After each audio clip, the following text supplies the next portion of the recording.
Fascist বলতে কি বোঝায়? তারা আমাকে ফ্যাসিস্ট বলে। আমি সবাইকে অনুরোধ করব যে ফ্যাসিস্টের ডেফিনেশন কি এবং ফ্যাসিস্ট হিসেবে আমার সময় কি অবস্থা ছিল আর এখন ডক্টর ইউনূস কি কি করছে।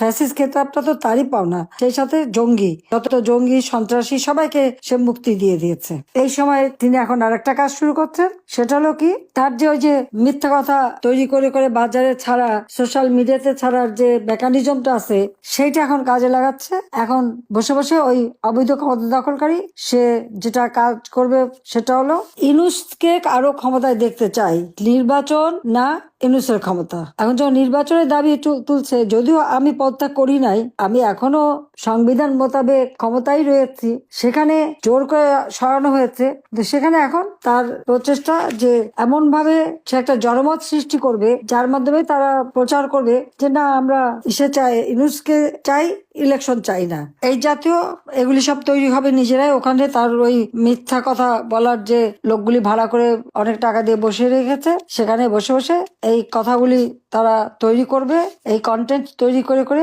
সব জায়গায় ছাড়বে যে না, যাতে তার আর ক্ষমতা থেকে যাওয়া না লাগে। এটাই হচ্ছে তার এখন সর্বশেষ প্রচেষ্টা। সে এভাবেই চালাচ্ছে, তার জন্য হাজার হাজার কোটি টাকাও সে খরচ করছে, কারণ বাংলাদেশের প্রত্যন্ত অঞ্চলে সে এক একজন করে তার এজেন্ট লাগিয়ে রেখেছে। সে তাদের এই লোকজন দিয়ে যেটা করা হচ্ছে যে তার ওই মিডিয়ার মাধ্যমে সে এখন এটাই প্রচার করবে যে না, ইউনূস খুব ভালো কাজ করছে, এখন আর তাকেই রাখতে হবে, তাকে 5 বছর রাখতে হবে। ইউনূসকে নাকি তারা প্রধানমন্ত্রী হিসেবে রাখতে চায়, তাকে নাকি রাষ্ট্রপতি হিসেবে রাখতে চায়। এই ধরনের নানা প্রচারণা চালানোর জন্য সে নিজেই মিটিং করে একটা এই ধরনের একটা বুদ্ধি পরামর্শ দিয়ে তার লোকদের ছেড়ে দিয়েছে যে তাদেরকে দিয়ে এখন এই ধরনের প্রচার আপনারা 2-4 দিনের মধ্যেই দেখতে পারবেন যে এই প্রচার শুরু হয়ে গেছে যে না, এখন ইউনূস থাকবে, ইউনূস না থাকলে নাকি কিছু হবে না, দেশ নাকি এখন উন্নতি হবে না। কি উন্নতি করেছে? হলি আর্টিজেনে যারা সেখানে সন্ত্রাসী জঙ্গি কাজ করলো সেটাকে আমরা দমন করলাম এবং তাদের খুঁজে বের করে সাজা দিলাম, তারা মুক্ত। সেখানে যে 29 জন মানুষ মারা গেল, এটার কি জবাব দেবে সে?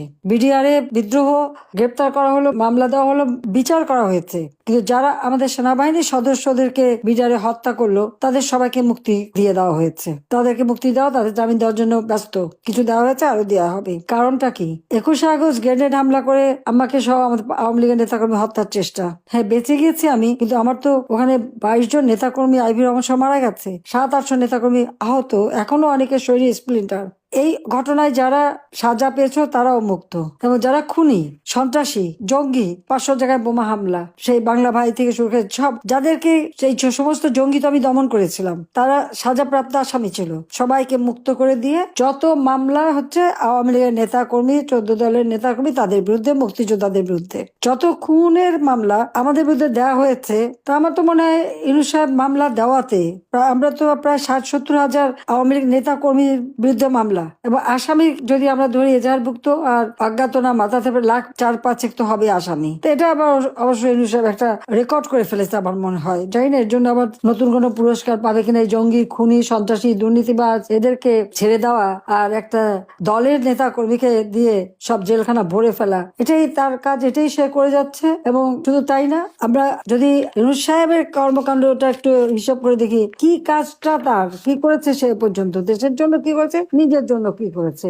সেটা একটু আপনি হিসাব করেন। এমন এক ব্যক্তি আজকে ক্ষমতা আসলো এই সন্ত্রাসী কর্মকাণ্ড করে, যে নাকি শ্রমিক আদালতে সাজাপ্রাপ্ত আসামি, নিজের কোম্পানির শ্রমিকদের যে ফাঁকি দেয়, তাদের প্রাপ্য টাকা, যেন কোনো কোম্পানি প্রফিটের 5% শ্রমিক কল্যাণ ফান্ডে দিতে হয়, সে টাকা দেয়নি, তার বিরুদ্ধে মামলা করে। এক পর্যায়ে শ্রমিকদের সাথে নেগোসিয়েশন করে যে টাকাটা ফান্ড করে রাখার কথা, সেই ফান্ডে টাকাটা রাখি, পরবর্তীতে আবার ওই ফান্ডের থেকে 25 কোটি বা 26 কোটি হবে এরকম টাকা তুলে নিয়ে সেই টাকার থেকে শ্রমিক আন্দোলনের সভাপতি এবং সাধারণ সম্পাদক এবং তাদের আইনজীবী তাদেরকে ঘুষ দেয়। 3 কোটি টাকা করে শ্রমিক সেই আন্দোলনের যে সভাপতি, সেক্রেটারি তাদেরকে টাকা দেয়। এমনকি তখন যিনি অ্যাটর্নি জেনারেল ছিলেন তাকেও 12 কোটি টাকা নিয়ে সাথে ইউনূসের আবার এজেন্ট থাকে, সে যে কাজ করে তার লবিস্ট ফার্ম, এখানকে একজনকে সে ব্যবহার করে, তাকে দিয়ে লবিস্ট করা। যখন অ্যাটর্নি জেনারেল কাছে গেল, সে তো অস্বীকার করলো, এবং তারপরে তিনি অস্বীকার করার পরে তো এই কথাটা বেরোলো যে কিভাবে ঘুষ সে দিয়ে গেছে।